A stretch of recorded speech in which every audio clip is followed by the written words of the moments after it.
Good afternoon. My name is Professor Tiffany Lubkin, and this is Psychological Research Methods. And we are in week 2, Collaborate Session 2. And we're going to talk a little bit about, let's see, we're going to talk a little bit about ethical foundations, personal dimension. Oh, sorry, not that. I apologize. I have another one. I have quite a few of these, actually. Just a sec. Apologize. Sorry. It's been a long afternoon. Okay, just a sec. Good afternoon, everyone.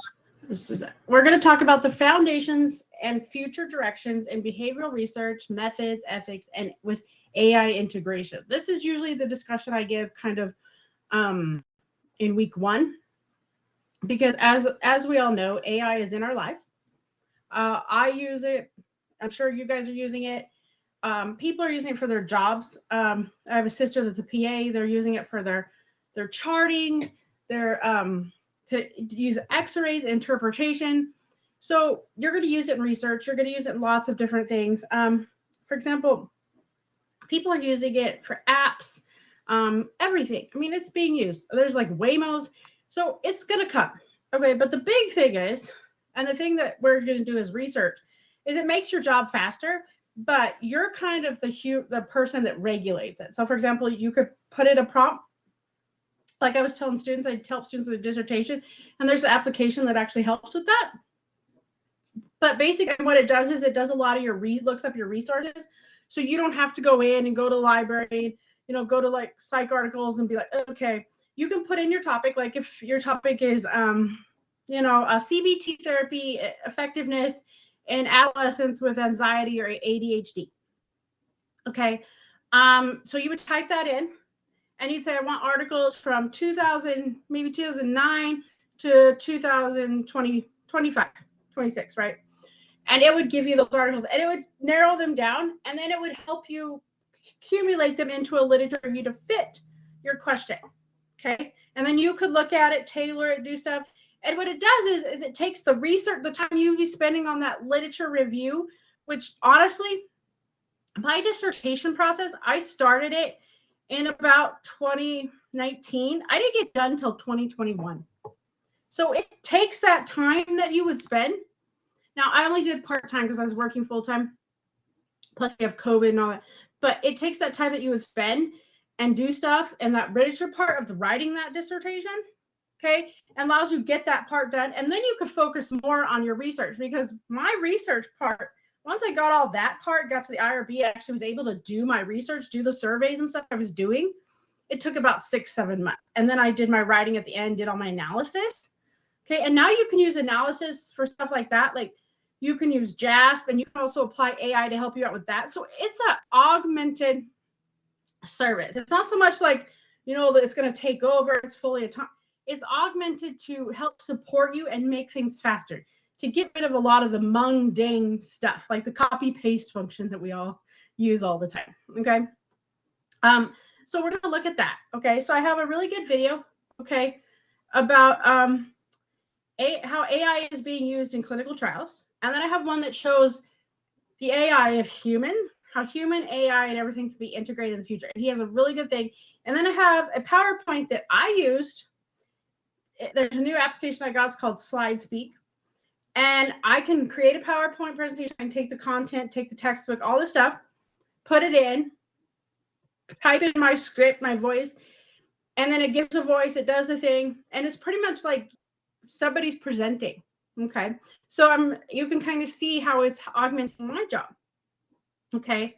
And it gives something that you don't have to listen to me go, it's clear, it's right there, it's almost like a beautiful podcast or a presentation of the PowerPoint.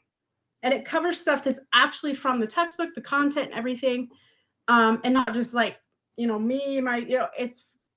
getting the points that I want to get across in the course and the sections that are deemed important, okay?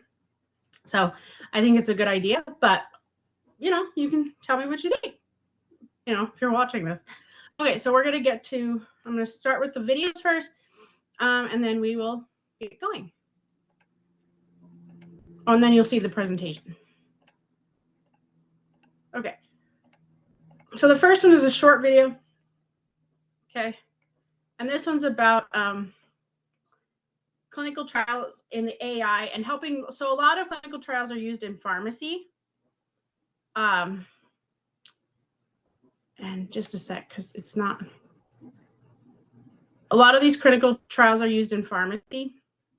And now it's not giving me it. Okay. It's never. Hold on. Just a sec. They're used in pharmacy stuff, and it takes forever to get clinical trials. So drugs like Nurtec and stuff.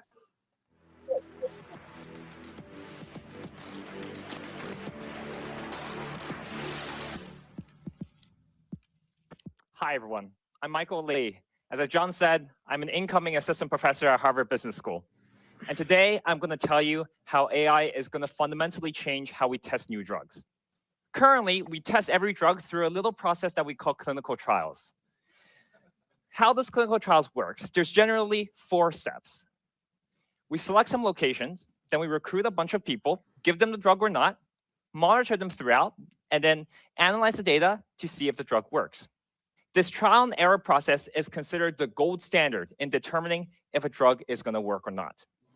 However, modern clinical trials are facing some critical challenges. It's very expensive, costs over $1 billion for each clinical trial. The whole clinical trial process takes over 5 years, and actually we're not very good at generating drugs that are very good. So, and altogether, it's perhaps not surprising that new drugs are becoming harder and harder to produce, and when they are produced, it's becoming more and more expensive. And today, I'm going to tell you that AI is going to change all of that. The way I'm going to illustrate that is through the first AI-driven trial that I was honored to be participated in with Janssen's COVID-19 vaccine. So let's turn back time to March 2020, when the world was ravaged by COVID and researchers were hard at work trying to create an effective vaccine. As part of this process, we need to test a vaccine in something called the phase 3 clinical trial, which is designed to test the real-world performance of a vaccine. This is the longest and most arduous process in the testing, and usually takes up years. But we didn't have years. There were millions of cases and tens of thousands of deaths happening a day. We needed a solution fast. And therefore, Janssen and I focused on making sure the trial can be done as fast as possible by selecting good locations for the trial. What we know is that we can actually shorten the clinical trial period if we select places that have a lot of COVID cases currently. There's just a little small caveat. We have to select it months in advance. And trying to predict where COVID is going to be 4 to 6 months in advance, that's not hard. That's nearly impossible. So here's where AI came to the rescue. We created this AI-driven tool called Delphi that generated multiple possible futures. Essentially, we asked it to generate alternate timelines, to give us alternate universes to see what the world could look like in the next 6 months. And what we asked it was that to give us trial locations that will let us be successful in every possible of these futures. And so we first asked us, where should we go? In the country level, where should we go? And it gave us these 8 countries. And then Janssen was like, are you sure? Because this wasn't really the list of countries that they were expecting. And so we went back, checked our AI checks out, and they're like, I don't know if I trust your AI. And we're like, the AI says this is data-driven, this is what the AI says. So much deliberation, much consultation, decided to bet and believe in the AI. And we used the AI to select the local trial sites, and September 2020 come, the trial started. And boy, was that bet a success. We managed to accelerate the trial by 8 weeks using these AI-selected trial locations, reduce the trial length by over 33%, and we managed to only need to recruit 25% less people. We needed 15,000 fewer participants. And moreover, because we went to the locations that Janssen wasn't initially considering, we resulted in the most diverse COVID-19 vaccine trial to date. And we also had the first vaccine trial that had vaccine efficacy data on the variants, including the beta and the gamma. Why? We were in Brazil. We were in South Africa. However, the way that we have done this first AI-driven trial has only scratched the surface of the potential of AI in this space. Beyond speeding up the trial, AI can make trials much more accessible so that underrepresented groups can be part of trials that they historically were not allowed or not considered to be. AIs can make participating in trials very easy so that people can join a trial while they're sitting at home and not needing to go to clinics or do expensive tests or have invasive procedures. And finally, AI can make drugs more effective by personalizing the treatment to every single person's different physiology. As our AI-driven vaccine trial comes to a close, I hope that this talk inspires you to think about how AI can fundamentally change how we test drugs into the future and help us live better, longer, and more fruitful lives. Thank you very much. Okay, so that was just a short synopsis on some of the things that are being done with AI in research. And as you can see, some of the problems that you often see in research studies are diversity in the population. So like he said, they went to Brazil and South Africa. I'm sure if you go and look at your history and where studies have been done, like research studies, you will see that Brazil and South Africa are not like among the most populated studies where they're done. Most of the studies that are done in the past have been done in Europe, okay, Scandinavian Europe, basically, England, in America, okay. You know, so those are populations that, like when he said it diversifies populations. It also offers predictor models, okay, of where I would see, like when he was dealing with COVID, where we would see COVID, what if there's a variant, different things. He said it made it more accessible, okay, and it also was able to tailor it to each individual person. So think of this as a researcher, are you able to tailor it to each of your participants? Do you have that ability? AI does. Okay, a program that is used for AI can do that. That's why it's so useful in clinical trials. There are some clinical trials that take a drug like cancer drugs that can take up to 10 to 20 years. And then when they come out, like he said, they're more expensive. Okay, for example, I have migraines and I take some new migraine drugs. Currently, some of the migraine drugs like Nurtec that just came out in 2020, the drug with insurance is like $1,500. Okay, that's with insurance. Now there's programs you can get to cover stuff, but still, can you imagine if you had to take 30 days or 90 days worth of, you know, and there's drugs that are way more expensive than that. New diabetic drugs, if you have cystic fibrosis, okay, if you have MS, muscular dystrophy, or multiple sclerosis, or other things like that, or even like different cancer drugs. I have a friend that she has cancer. Okay, she has to go and get infusions and everything. Okay, and her drug bill is, you know, if her insurance didn't cover it, what would she do? You know what I'm saying? So it's something to think about. Okay, now we're gonna look at hold on. We're gonna look at this next one is the future of AI, work and human potential. Okay. And I'm gonna see if it'll let me. Are you having trouble? Hold on. Are you having these ads, I'm telling you. So, you know. Okay, so here we go.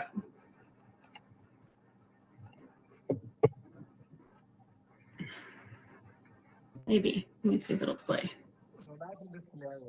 Oh, hold on. That's not the one I wanted. Just a sec. I had these videos ready and they don't. I think we're gonna go. I just love that, you know, like I said.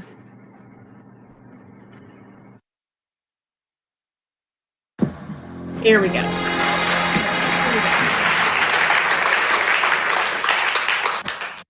I think we are at a popcorn moment in human development.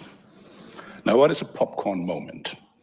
It's basically the ability of humans to predict the future, and that we are curious when it comes to discovering the things that our eyes cannot see.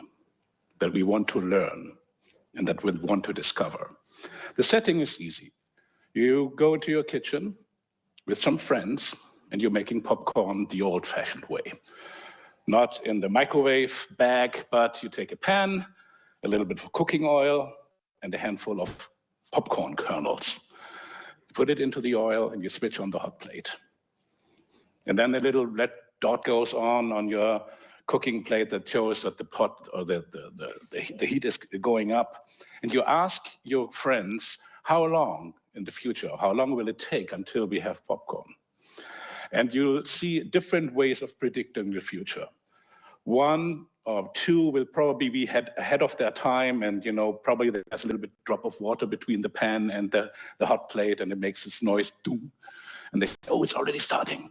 But it was just a drop of water that was turning into vapor and lifting up the pot a little bit and then bringing it back down on the hot plate.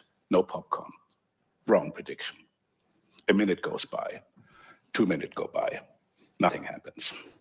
And then there are those who doubt the things that can happen in the future. And they say, well, we've waited 2 minutes now. I think it's not going to happen. So they make a linear prediction. If nothing happened in the last 2 minutes, nothing will happen in the next 2 minutes.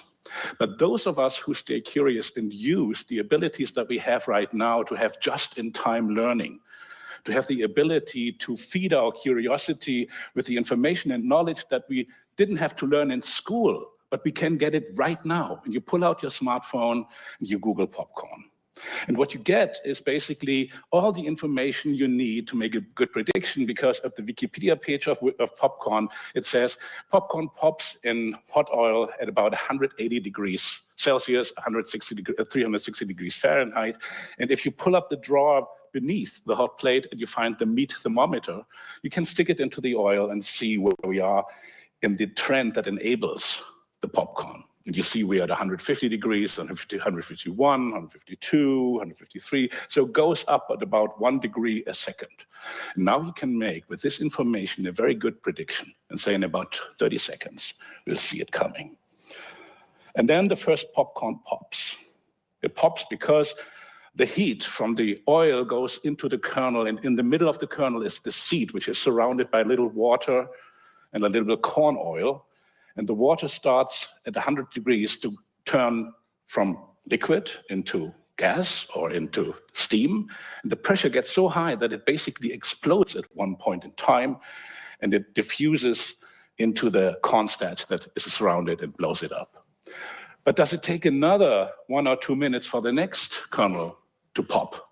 No, once it starts, it makes pop, pop, pop, pop, pop, pop, pop, pop, pop, pop, pop, pop, pop, pop, pop. And within a few seconds, all the popcorn kernels pop, like a firework. And that's an exponential growth curve that is totally different than just the warming up the oil. It's a tipping point, as we call it. And we are right now, as human beings, as we are here in this room and out there, we are at this tipping point of a new era of how we understand our human development, our growth, our ability to learn, the way that we work in the future, and as we function as a society. Now, the tipping point that we are facing right now is basically that we have reached a point that was just about 100 weeks ago, when we had the first machine that did something what used to be the domain of humans, to learn. And if you think about it, the reason why we are here today is our ability to learn. From the first day when we were born until the day that we die, we basically do pattern recognition and we learn. We don't know much when we come onto this earth. We have to learn how to walk. We have to learn how to listen and to talk and to express our feelings and to use language wisely. We have to learn the skills that we need to do our work and to become a professional and to be able to use tools to build something great, to be creative, to not to have an idea and then turn it into something that other people can enjoy. And the thing is, we also call this moment in time the end of stupidity. And the funny thing is, when I say that, many people think about the stupidity of humans, which I'm not going to talk about. That will still be there.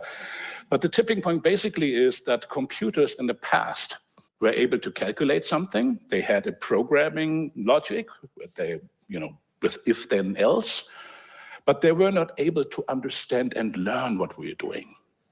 And we think we are so sophisticated in that what we do. We sit in front of a computer and we use our fingers and type in something on the keyboard, some numbers to fill an Excel sheet or some letters to fill our email response. But the computer, although we probably have done it hundreds and hundreds of times, didn't have this thing that humans would have and say, well, now I know what you're doing, and I think I can help you with that. I can help you with thinking and finding the right information, finding the right words, and that basically is the big tipping point of our time. Like when we look into the history books, when there are still books, in 100 years from now, we will define the beginning of the 2020s as this tipping point. Now, why is this so important? Because when we are talking about AI, most of our talk is about angst and fear and our, well, we are really afraid of what AI could do to us. But this is the wrong question. We have to make a mind shift and think the other way. What can AI do for us so that we have a better life and reach a new level of consciousness, of the ability to learn, about the way to express ourselves, to find what our real meaning is in life? And if you think about it that way, there's so much promise that it can bring. I don't know if you're really happy in the things that you do at work. I think it's become more complicated. We got more information than ever before. We have more communication than ever before on different platforms and different devices and 24/7 news. We have to filter between fake news and real news, and we have to keep up with all the innovation pace. And it really fries our brain. Many people are discouraged right now in their work and say it's too much. I cannot keep up. It's too complicated. But the thing is, we cannot stop the human development and go back to a time where we used to be. The past is gone. The present right now is in flux. Nobody really knows where it's going. And the future is still out of focus. But we have to really think about what AI could do for us. And I often think, how much of my potential can I really use in doing my daily routines and work? And the thing is, on Sunday afternoon, I usually do my to-do list for the week, what I want to accomplish from Monday to Friday. And most of the time, it's a long list, because on the Sunday afternoon, you have the creativity and you write down everything you want to do. And then the week goes by, and on Friday afternoon, you still look at it and say, oh, no, I haven't done half the thing. Many of these things are routines, are things that my computer or an AI that is near me could see and understand and say, hey, Lars, you've done that the third or fourth time, and I've seen you do it. I think I can do it as well. And it would take away the routines and the boring stuff. And just imagine a time, and I would say it's in about 200 weeks from now, that's about 4 years, every one of us will have so much artificial intelligence around us that it will do the routines and the things that we are not good at, that we don't like, or that just consume so much time will do for us. And imagine you have this weekly to-do list make it on Sunday, you go Monday to work, on a Monday afternoon at 4:00 p.m., you are done with your week's work. It's all done. Somebody helped you with that. And now you have Tuesday, Wednesday, Thursday, and Friday to do what you really want to do. And there's one list that I still have. It's my to-do when time list. That's my bucket list that I want to do if I have done all the things that I had to do, and I would really get to get a better person, to learn something, to be better. So let's go through one idea. I think that we are probably calling AI by the wrong name. We are calling it artificial intelligence. And artificial is something cold and very mechanical. It's not real, it's not natural, and it really scares us. But let's put some other points to the word, or to the letter A. And one is, I would just suggest to think about ambient intelligence. AI is not artificial intelligence, it's ambient intelligence. Now, what do I mean with that? We are social beings. We surround ourselves with people, friends, other tutors, mentors, people who inspire us, people who actually do something, bring something forward that honor us, that see the worth that we have and the abilities to be, different parts of a group. And once we find this group, we grow. We grow through the things that we do together. And when you have the right friends, your life is so much better. It's so much more inspiring. It's so much more rewarding. Now, think of an AI as an ambient intelligence that has the ability to go with you through life and teach you the things that you don't know, to inspire you with things that you should do, to enable you to do the things that you always wanted to do. And think of a extension of your social being, that you are enabled to do things. So all of a sudden, AI doesn't come as a threat, but as a tool that is very useful. And the other thing is, we can also call it augmented intelligence. Augmented intelligence in the way that I'm pretty aware that my intelligence in my brain is pretty limited. There's many times that I sit in front of something and I said, I don't get it. It's too complicated. It's too hard to learn. And if you had an intelligence that said, no, it's not that complicated, I know the best way to tell you about it and how we can go about it, and you have a teacher and a tutor that really knows how you learn, you can learn so much faster and so much better. And you can probably even close the gap between the experience that you have to make through life. And we all may make mistakes and experiences, and oftentimes it takes a long time for us to really understand what really happened. And probably you know that too, these aha moments where months or even years later, you say, oh, now I get it, what I did wrong back then. Oh my God, I wish I had known that a little earlier, a little bit sooner.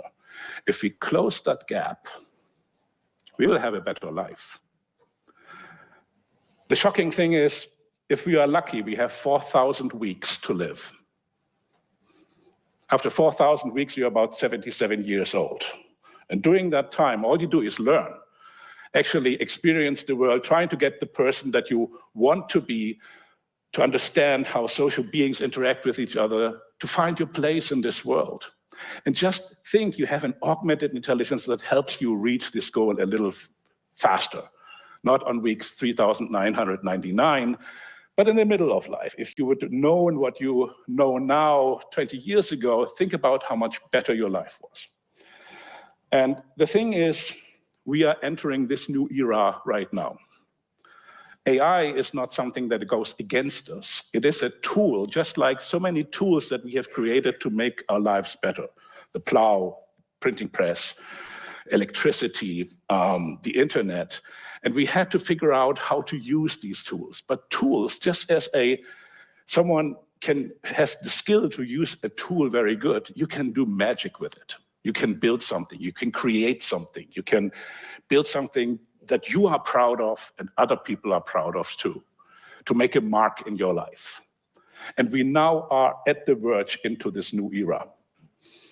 So I asked myself, the future is not something that we are just waiting on, it's something that we are creating for ourselves, but also for our families, for the companies that we work for our societies. And when it comes to AI, it's probably the strongest tool that humankind has ever invented. And we wouldn't be here today if we hadn't learned how to work with the tools that we invented. We wouldn't have been able to build this place, to have light here, to have the internet, to transport this information. And AI is basically the start of a new era, how we work. And in the best case, we will let go of the things that stress us out, that hinder us from being the persons we can be or should be or want to be. The ability to learn, not even in school or in university, but throughout life, and keep out the stress. Even if we want to change our job at the age of 50, we will have a mentor and a tutor that will guide us and help us and to learn and to discover and to have fun.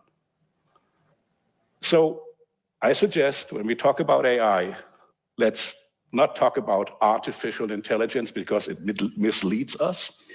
Let's talk about ambient intelligence and augmented intelligence.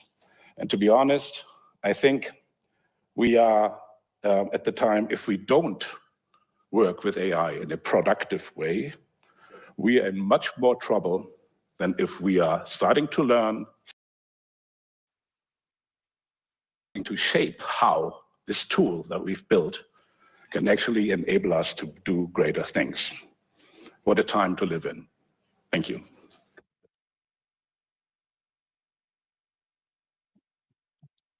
Okay, so I think he makes a really big point, that perhaps sometimes the way you know, if you've had kids and the way you communicate with them, for example, you have two different kids, and let's say you go in one there and you're really honest with them, you tell them the truth, you don't sugarcoat anything, they're okay with it. The next one, if you would do the same thing to that kid, they think, oh my goodness, you're mad at me, all this stuff, and they don't like the tone. So sometimes the words or the way what you call something makes a point.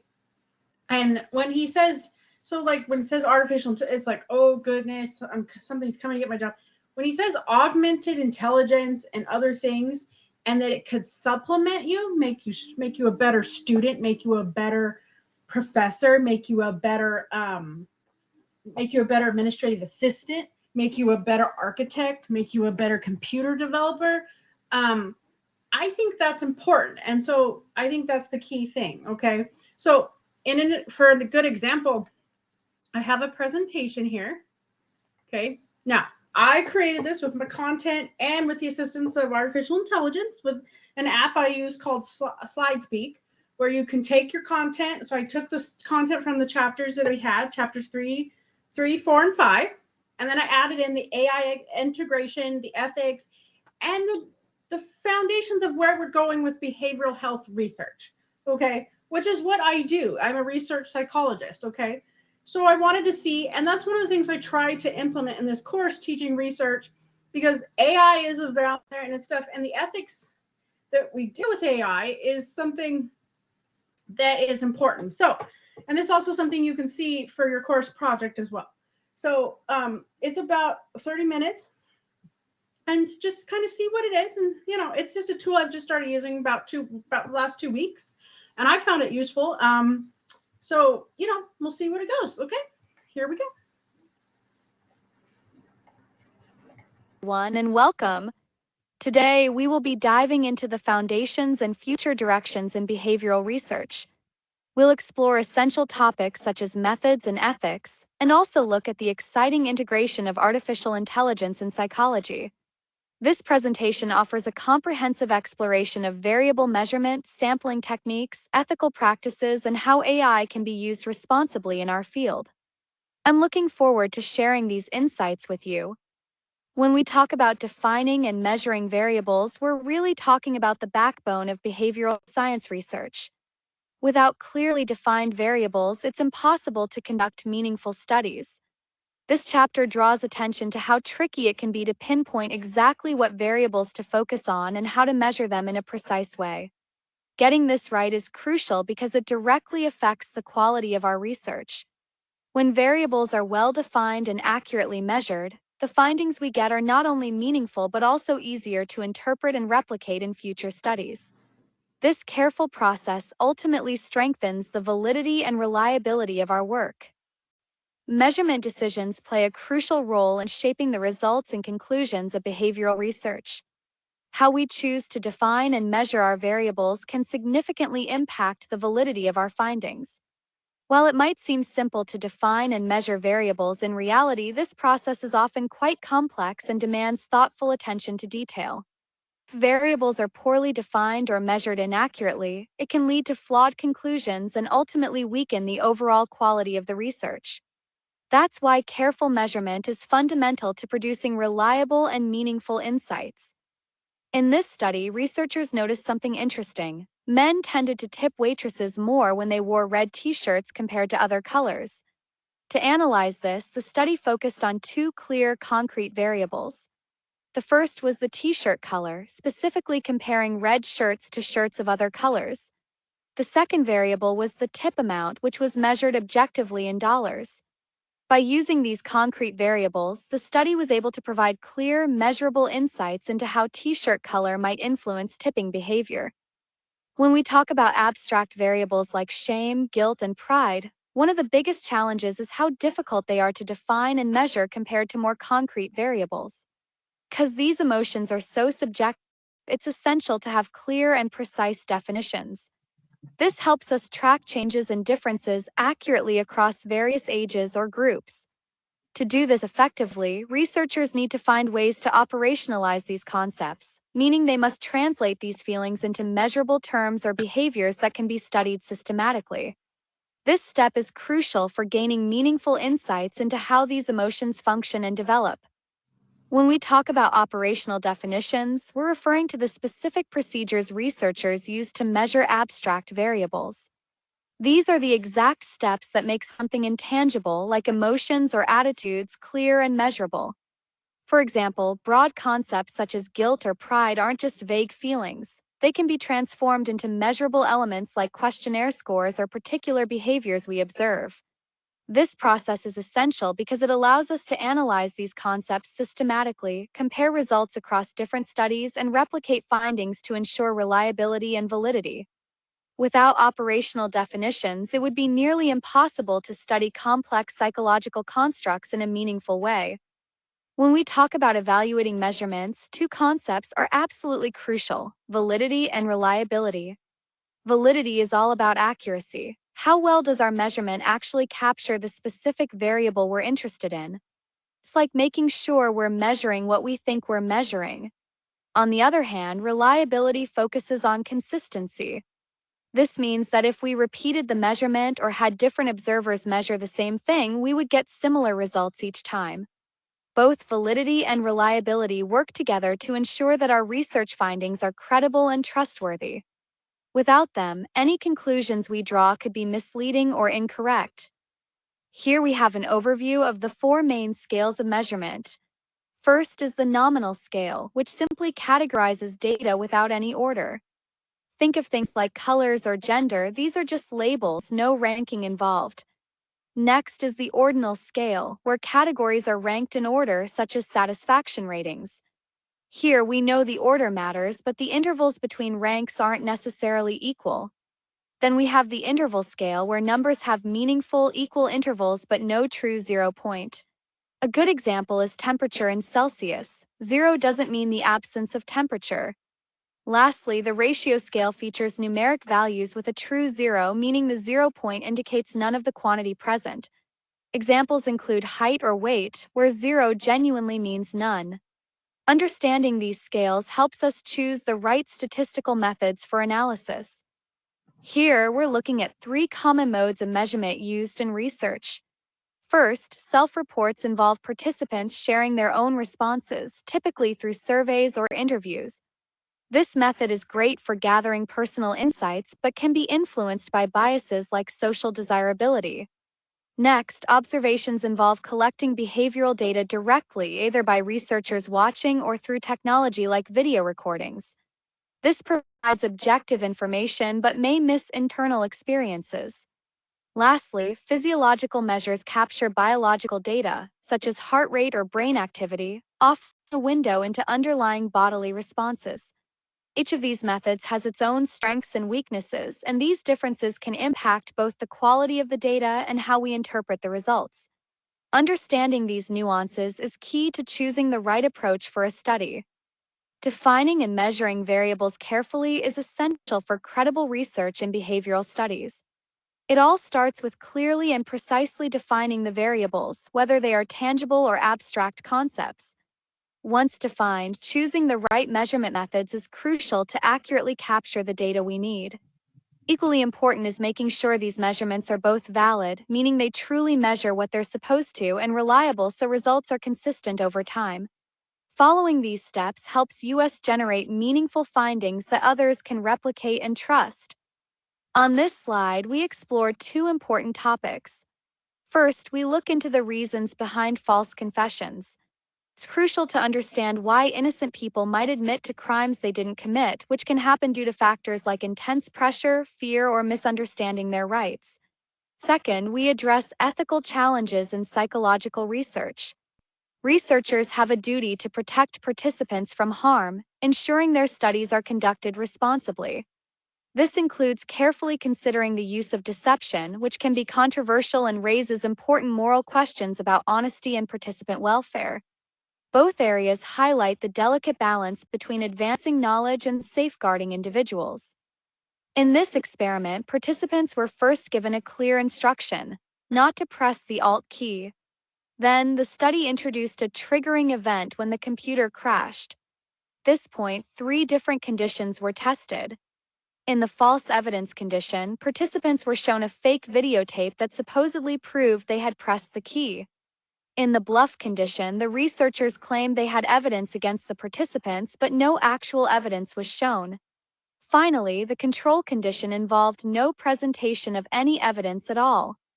These variations help the researchers understand how different types of pressure and misinformation influence false confessions. The results of the false confession study are quite revealing. When participants were faced with false evidence or a bluff, about 80% of them ended up signing false confessions. This is a significant contrast to the control group, where only 27% falsely confessed. What this clearly shows is the powerful impact that perceived evidence can have on a person's willingness to confess, even when they are innocent. It highlights the importance of understanding the psychological pressures at play during interrogations. When conducting behavioral research, one of the key ethical issues we face involves the use of deception and the induction of negative emotions like guilt. These practices can be necessary for certain studies, but they also raise serious ethical concerns because they can impact participants' well-being. Because of this, researchers must strike a careful balance between achieving their scientific goals and ensuring the psychological safety and dignity of their participants. Protecting individuals from harm is always a priority. Ultimately, ethical considerations play a crucial role in shaping how research studies are designed and carried out. They serve as a guiding framework to help us conduct research responsibly and respectfully. When we talk about psychologists' ethical responsibilities, the first and foremost priority is the welfare of the participants involved in their research. This means that psychologists must ensure the safety and well-being of both human and animal participants, treating them with respect and minimizing any potential harm. Equally important is the responsibility to report research findings truthfully and accurately. Psychologists must avoid fabricating or distorting data, as doing so would compromise the integrity of behavioral science. Upholding these ethical standards is essential for maintaining trust and advancing knowledge in the field. When it comes to research that involves deception, it's crucial to have a thorough ethics review process.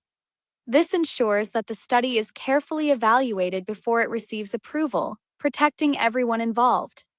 Review boards play a vital role here. They work to make sure that participants' rights, privacy, and overall well-being are respected throughout the entire research process. Core ethical components we focus on include informed consent, which means participants understand what they're getting into as much as possible, debriefing, where participants are fully informed about the true nature of the study afterward, and importantly, minimizing any potential harm. These elements help maintain trust and integrity in research while safeguarding those who take part. Ethics in behavioral research is something that touches every part of the process. From planning to conducting and reporting, ethical considerations are always at the forefront. It's crucial to keep a close eye on protecting participants and ensuring the integrity of the science we produce. This means being vigilant and thoughtful at every step. Ultimately, the responsibility lies with us as researchers to apply ethical guidelines consistently. Doing so allows us to contribute valuable knowledge in a way that respects both the people involved and the scientific community. When conducting behavioral research, one of the most important steps is selecting the right participants. Creating representative samples is essential because it ensures that the results we get truly reflect the group we're interested in studying. This means the sample should match the wider population in key ways, such as demographics and characteristics, so that any conclusions can be generalized beyond just the participants in the study. the strategies we use for sampling don't just influence who ends up in the study, they also determine how applicable the findings will be to real-world settings. So, choosing the right sampling approach is fundamental to the success and relevance of any research project. When we talk about samples in research, the first key point is that samples generally mirror the populations they come from. This means that the group we study tends to reflect the larger group in important ways. Specifically, demographic factors like age and gender, as well as traits, usually line up closely between the sample and its source population. Understanding this alignment is crucial because it helps researchers gauge how well their findings might apply beyond just the sample. Essentially, it highlights both the strengths and limitations when it comes to how representative the study truly is. When we talk about ensuring representative samples, it's crucial to use techniques that truly reflect the population we're studying. One common approach is random sampling, where each individual has an equal chance of being selected. This helps to avoid bias and makes our sample more representative. Another important method is stratified sampling. This involves dividing the population into key subgroups or strata, then sampling from each group proportionally. This way, we make sure all relevant segments of the population are adequately represented. Sometimes, researchers also use oversampling for groups that are typically underrepresented. By intentionally including more participants from these groups, we can get more accurate insights about their characteristics. All of these sampling techniques play a vital role in reducing bias. When bias is minimized, the validity of our conclusions improves, meaning our results are more reliable and generalizable to the broader population. As AI becomes more integrated into psychology research, it's important to carefully consider the ethical implications. This section introduces the key ethical concerns when using AI tools in our studies. One major point is ensuring transparency, making sure that how AI is applied and how decisions are made are clear and understandable. Another critical aspect is avoiding bias, since AI analyses can unintentionally perpetuate or amplify existing biases if we're not careful. Lastly, protecting participant privacy is essential, especially given the sensitive nature of psychological data and the complex ways AI processes information. Keeping these principles in mind helps us use AI responsibly and ethically in our research. When we look at the roles of AI in research methods, the first major area is data collection. AI can automate the gathering of large and complex datasets, making this process much more efficient than traditional methods. Next is data analysis, where AI speeds up the processing of both quantitative and qualitative data, helping researchers draw insights faster. Another crucial role is pattern recognition. AI is adept at identifying complex trends and relationships in data that might be difficult for humans to detect on their own. Finally, AI supports prediction by helping forecast psychological outcomes and behaviors, which can be incredibly valuable for planning and decision-making in research. These roles collectively enhance the accuracy and efficiency of research methods. When it comes to using AI in psychology research, ethical considerations are absolutely crucial. First, participant privacy must be a top priority. This means we have to be vigilant about protecting personal and sensitive data to prevent any misuse or security breaches. Next is bias avoidance. AI algorithms can unintentionally introduce biases that could distort our findings or unfairly impact certain groups, so it's essential to identify and minimize these biases. Transparency is also key. We need to clearly explain the role of AI and how it processes data to both participants and stakeholders, ensuring everyone understands what's happening. Finally, we must adhere strictly to established ethical guidelines that safeguard human dignity and rights throughout the research process. Keeping these principles in mind helps maintain trust and integrity in our work. When using AI ethically, the first key practice is informed consent. This means clearly telling participants when their data is being collected and analyzed by AI systems, ensuring they understand what's happening. Next, we have algorithmic bias audits. It's essential to regularly check AI systems for any biases and make corrections to maintain fairness and accuracy. Transparent reporting is also crucial. This involves openly documenting how AI was used and how decisions were made so that others can fully understand and trust the research. Lastly, data security cannot be overlooked.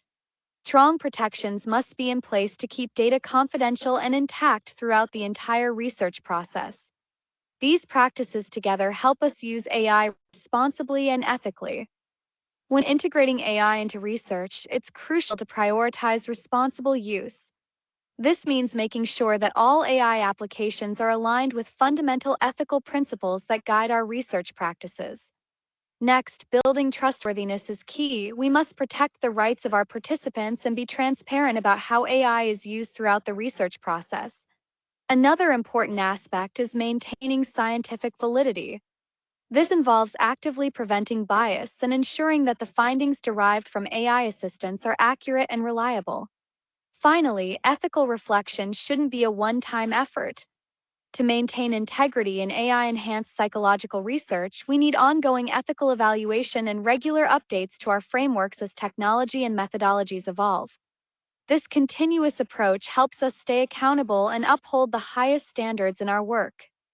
In this session, we'll explore how AI is becoming deeply integrated into both research methodologies and clinical practices within psychology.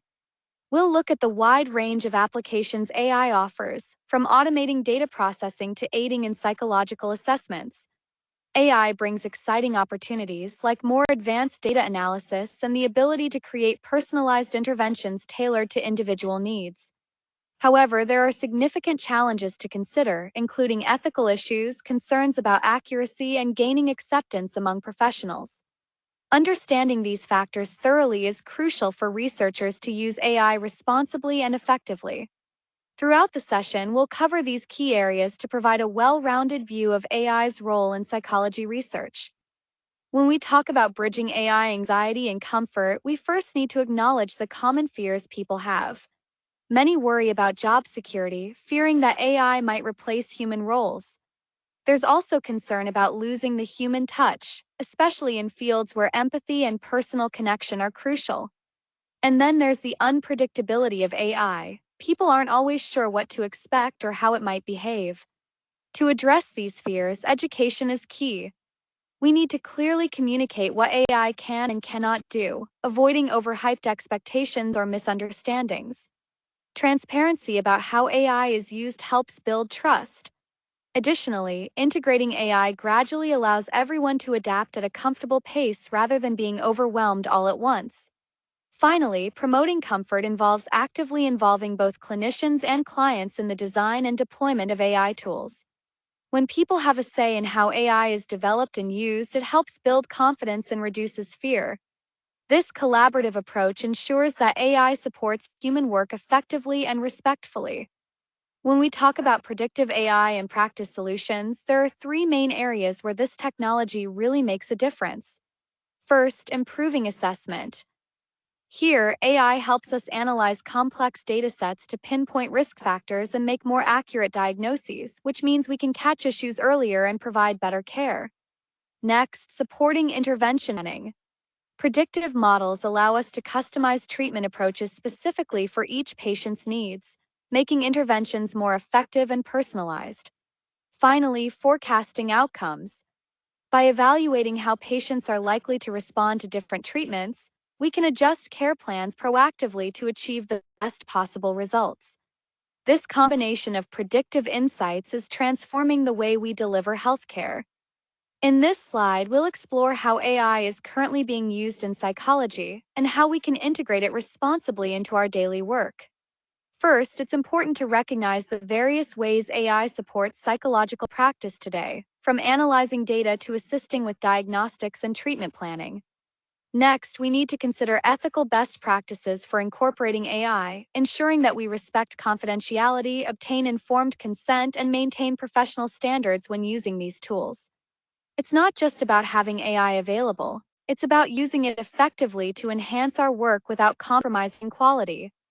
Finally, the goal is to make AI a reliable part of our routine professional activities, seamlessly supporting our efforts while upholding the trust and care our clients expect. When discussing AI, it's important to separate the exciting aspirations from the reality.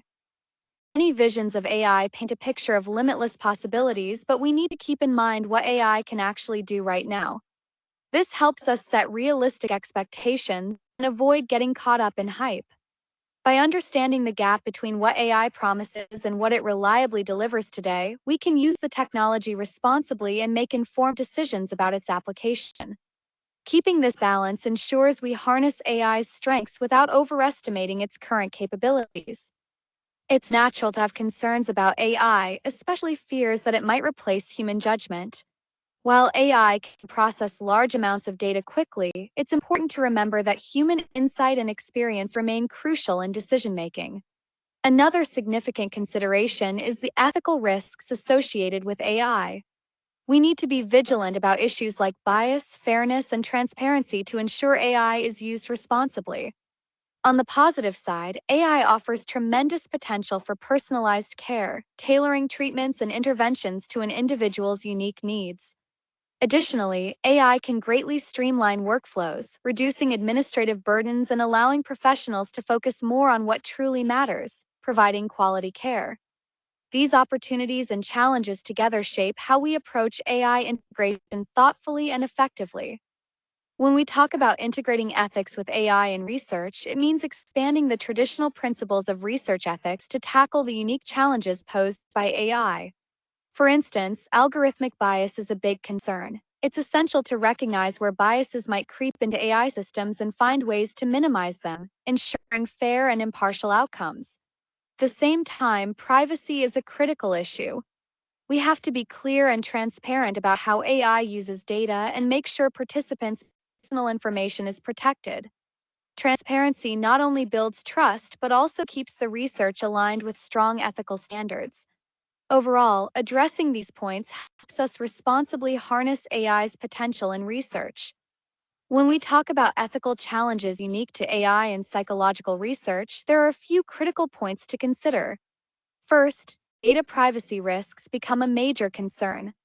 AI relies heavily on large datasets, often containing sensitive personal information, so protecting participants' privacy is absolutely essential. Then we have the potential for biased AI outputs. Since AI systems learn from data that may reflect existing biases, this can impact the validity of our research findings if not carefully managed. Next, informed consent gets more complex. Participants need to clearly understand how AI will be used in the study and what implications that has, which isn't always straightforward. Finally, there's the issue of accountability. When decisions or analyses are driven by AI, it raises important questions about who is responsible for the outcomes, especially if something goes wrong. Addressing these challenges thoughtfully is key to conducting ethical AI research in psychology. When using AI in research, it's crucial to prioritize ethical obligations. This means we need to actively ensure fairness throughout our processes so that the AI systems don't introduce bias or discrimination. Transparency is just as important. We should clearly explain how AI tools are being used and how decisions are made. Equally, protecting the privacy and rights of participants is a fundamental responsibility. Ultimately, our work with AI must align with the broader ethical principles that guide all research to maintain integrity and trust. When it comes to ensuring transparency and fairness in AI models, there are a few key practices we need to focus on. First, clear documentation is crucial. This means every step of the model's development and decision-making process should be thoroughly recorded and easy to understand. Next, open reporting plays a vital role. By openly sharing the performance, limitations, and any issues with the AI, we build trust and accountability. Finally, regular monitoring for bias and accuracy is essential. AI models can drift over time or inadvertently develop biases, so continuous checks help us catch and address these problems early, making sure the system remains fair and reliable.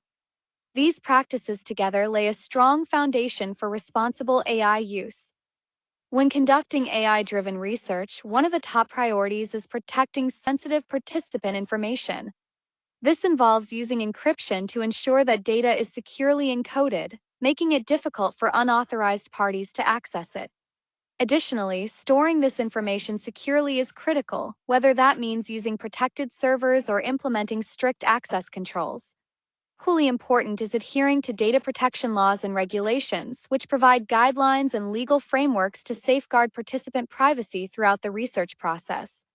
Together, these measures help maintain trust and integrity in our research practices. As AI technologies continue to advance rapidly, it's crucial that we continually adapt our ethical principles to keep pace. This means not only ensuring that our research remains responsible and respects participants' rights, but also embracing innovation in a way that benefits psychological science. Staying proactive and updating these guidelines helps us navigate new challenges and opportunities, fostering research that is both cutting-edge and ethically sound. When conducting research, defining variables clearly and precisely is absolutely crucial because it sets the foundation for how we collect and analyze data effectively. Next, using proper sampling techniques is key to making sure our results truly represent the larger population, which strengthens the validity of our findings. Throughout all stages of research, maintaining ethical practices is essential. It guarantees the integrity of our work and protects the rights and dignity of participants. Finally, integrating AI into research opens up exciting possibilities by enhancing our capabilities, but it also demands that we pay even closer attention to ethical concerns, making sure technology is used responsibly and transparently. Together, these elements form a cohesive approach to conducting rigorous and trustworthy research. Let's review some key takeaways from our discussion on research methods and ethics. First, defining and measuring variables accurately is crucial because it ensures that our data truly reflects what we're studying. Next, obtaining representative samples is essential to make sure our findings can be generalized to the larger population. Finally, maintaining ethical standards is a foundational responsibility in behavioral research, protecting both participants and the integrity of our work. These core principles guide us in conducting rigorous and responsible research. Looking ahead, it's essential that we maintain continuous ethical vigilance as AI becomes more integrated into psychological research. This means actively identifying and addressing any ethical challenges that arise along the way. Equally important is practicing responsible innovation, developing and using AI tools thoughtfully and with a clear commitment to the field's highest standards. Transparency is also critical. By openly sharing our AI methods and how data is handled, we help build trust among participants and the broader research community. At the heart of it all, we must prioritize participant welfare, making sure their rights and well-being are always protected when using AI in research. Upholding these principles will ensure that AI enhances psychological research in a truly ethical and meaningful way. Thank you for your attention, and I look forward to the continued progress we'll make together. Okay, so that is the end of the presentation. If you have any other questions, please let me know. Otherwise, have a good rest of your week. Thank you.